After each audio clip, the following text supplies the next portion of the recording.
Oh, and I agreed with many, many things you said during, in fact, probably more than most other candidates when you were running for president. But I still would not have voted for you because you're an Indian. There. Oh man. Woo. I wonder who put up this interview. Did he ever research Ann Coulter about the things she talks about? I wonder if he ever looked into her and knew that this was going to come. All right. That's the thing. I mean, he laughed when it came to the blacks, though. All right. But when it came to Indians, he was quiet. Being this model minority only gets you so far. And I've said this before. Democrat, Republican parties, they're plantations for non-whites. That's all they are. It's plantation for non-whites, and you are a prop for their ends. That's it. You're just a walking, talking prop. You're a puppet.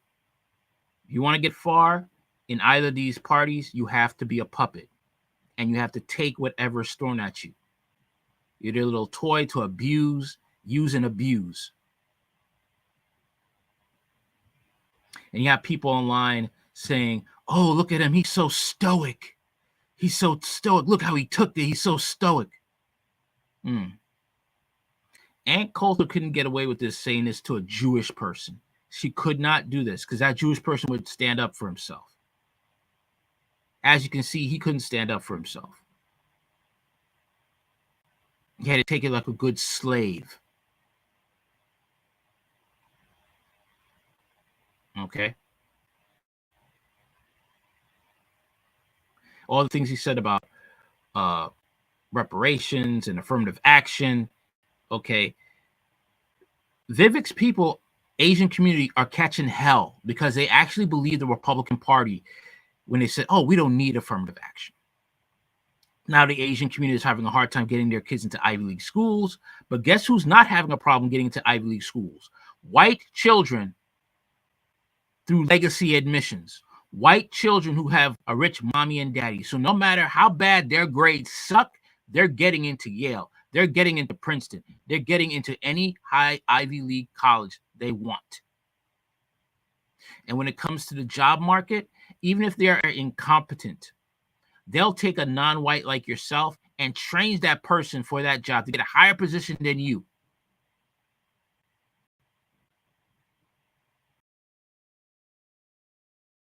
That's how it goes here. This country is dominated by white supremacy. Okay? There are Indians complaining in the tech fields how they can't get a leading position in the company. How the white inferior counterparts get the high-paying parts in the company, high-paying positions. How Indian women who work in these companies are fetishized by their white male superiors.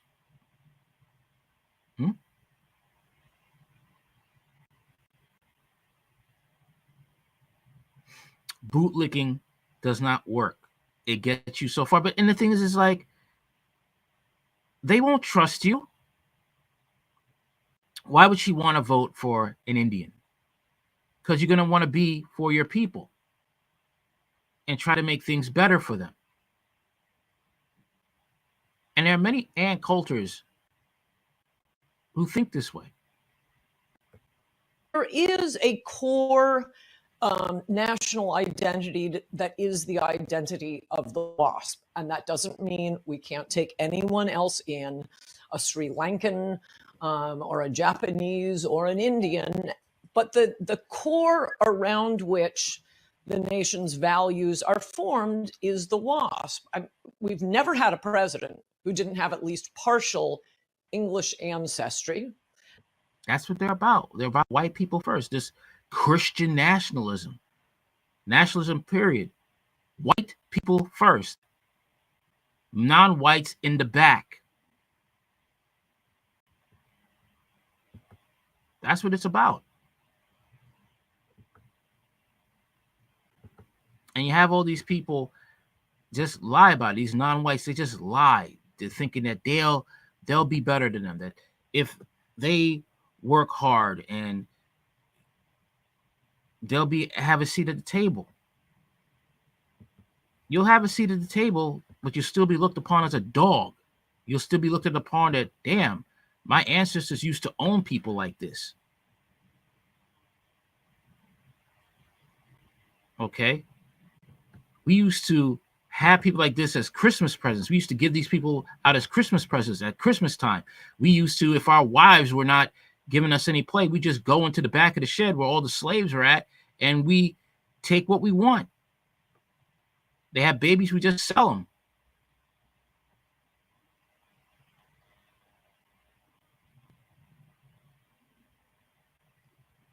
This is what's been passed down, okay, from generation to generation. And people just don't want to see it.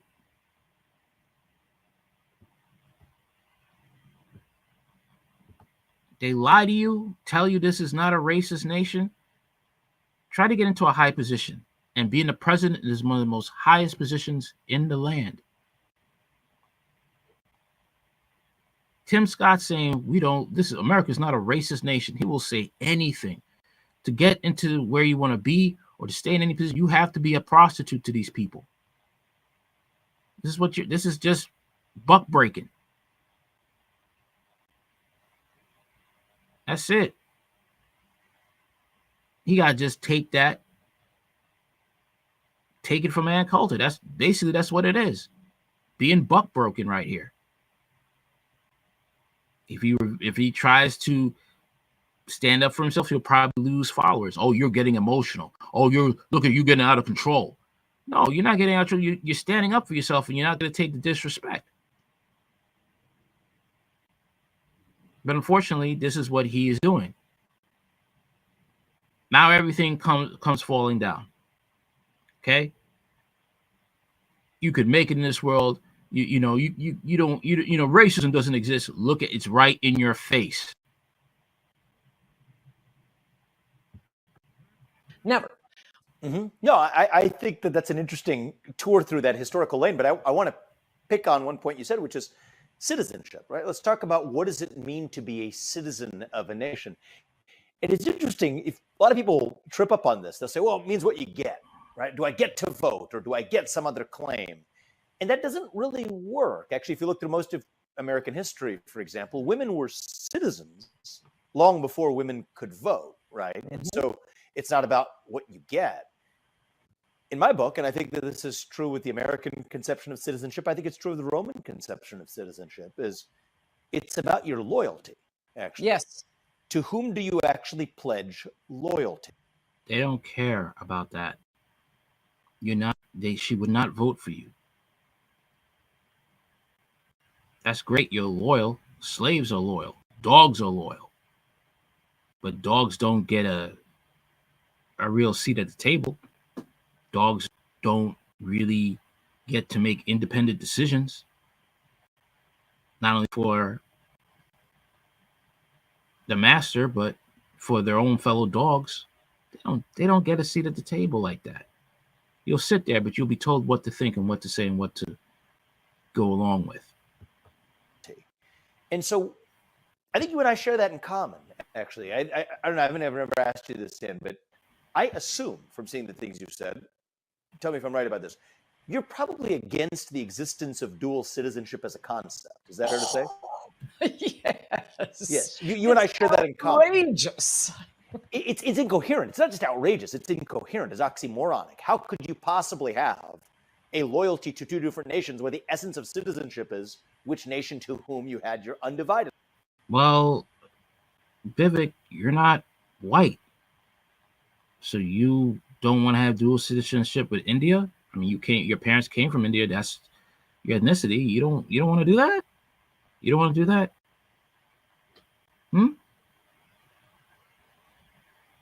I mean, what if things hit the fan here in America? You don't want to have an escape route to get out of here?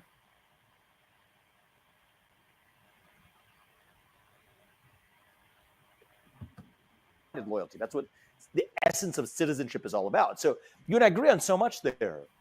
But where I wouldn't say lose you, but I may fail to fully understand you, is on that axis of citizenship, what does ethnicity have to do with the matter?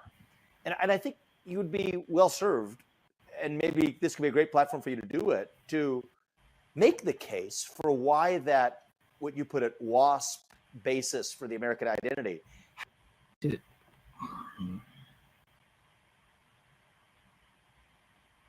kowtowing, the begging, you're just basically kissing this woman's backside right now. She has clearly said, I won't vote for you because of your ethnicity. And she's told you that she's white first. She is white first. How is that relevant against a backdrop of which you got the WASP, seventh generation descendant of some rich guy on the Upper East Side in Brooklyn that pretends to hate this country because it's the cool thing to do, versus somebody who came here as the kid of immigrants, but pledges loyalty to this country? If loyalty was the axis for citizenship, aren't you actually committing a bit of a sin, reverting back to a conception of citizenship that has nothing to do with loyalty in the first place? Well, I will say many of those seventh generations WASP I definitely hate. I know we have a lot of really, really bad ones, but like I said, anyone can adopt this. I guess what I just said, if any of your children marry a DAR, I would definitely vote for them for president. It's not so much, it's more president is different. You have to be natural born, as you know, which, by the way, Ted Cruz is not, basically on because of what you were just describing. Where is the loyalty? So ambassadors' children born actually in the United States are not natural born, but that's a total sidebar. I've gotten It's actually not a sidebar at all. I mean, the fact that ambassadors' kids born in the United States are not citizens is actually an overlooked fact. If a kid of an ambassador from Mexico does not enjoy birthright citizenship, neither does somebody who's in this country illegally. Yes. Birthright citizenship either, right? So that's actually a quite important logical chain. But I go back to, forget even because you get to this constitutional, legalistic, and I like that stuff, but we'll just put that to one side for a second.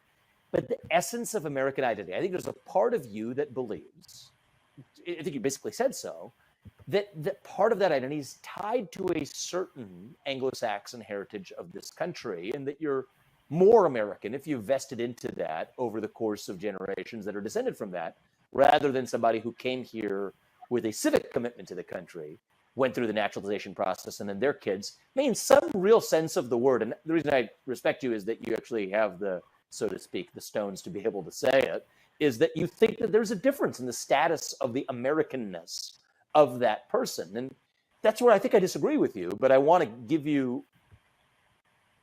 Disagree with you. Say what you want. But that is basically, you're trying to change her mind. What is it that you don't understand? What is it? What is it that you don't understand? That she doesn't want non-whites ever to get into a political office where they have actual power. What is it that you don't get? Republicans, as Martin Luther King said, they believe whites and non-whites can be equal only in theory and not in practice. That's basically it. There's nothing more to say. But he still wants to see, well, maybe there's hope. But, it's like a man asks out a woman on a date. He talks to her a little bit, and then for a certain period of time, and then he gets the courage to ask her out. And she says, you know what? I think you're okay, guy, but I won't date you because, I have a preference. I don't date non-whites. And the guy still tries to find a way to worm his way into her heart when she has made it firm and clear that I won't date non-white guys. And you still come up with this diatribe and still want to try. No. Conservative author and commentator Ann Coulter recently told former Republican presidential candidate Vivek Ramaswamy that she would not back him for the GOP nomination because you're an Indian. Coulter, 62, made the shocking remark on a podcast Ramaswamy released Wednesday, on which the two spoke about nationalism and the basis of American identity. I agree with many things you said during, in fact, probably most other candidates when were running for president. But I still would not have voted for you because you're an Indian, she said. Coulter then doubled down by saying she would only vote for candidates who are WASPs, white Anglo-Saxon Protestants. There's a core national identity that is the identity of the WASP, she said. That doesn't mean we can't take in anyone else, Sri Lankan or Japanese or an Indian, but the core around which the nation's values are formed is the WASP. We've never had a president who didn't have at least partial English ancestry, Coulter continued, adding that if any of Ramaswamy's children married a member of the Daughters of American Revolution, DAR, she would definitely vote for them as president. So basically, this is a fact of, how do I say this? A way of colonialism, a way of like, okay, I won't, vote for you because you're Indian, because you're an Indian male, all right? But if your daughters marry a white male of English ancestry, WASP, I'll vote for them. Basically, white first, white power. I don't know how he couldn't get infuriated by that. The biotech mogul 30 argued that Coulter was using left-like false proxy target of race to identify those who will be loyal to America rather than examining their ideology. No, she's used. This is far right. This is right. This is white. Come on, man. Coulter did not respond to an inquiry from the Post, but said on X that it was a total lie to claim she didn't vote for Ramaswamy because he isn't white. What? Ramaswamy issued a statement about the conversation on X, saying he disagreed with Coulter, but respected that she had the guts to speak her mind. I was initially shocked and for a split second enraged, but after that, I was deeply curious, and it was a fascinating conversation, Ramaswamy said in a statement to the Post Thursday. Coulter had previously told Nikki Haley, another former 2024 president candidate with an Indian background, go back to your country. Wow. Haley was born in South Carolina to Indian immigrant parents.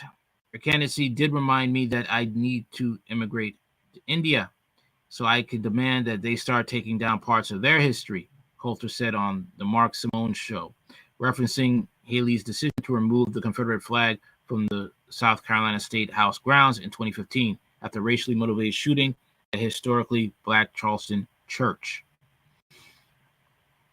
So she's not pulling any punches, and Coulter's standing her ground, but Vivek Ramaswamy didn't have any stones to stand his ground and to basically stand up to the white supremacy spewing out of her mouth. Well, what do you think? Let me know in the comments. Like, share, comment, and subscribe. Later.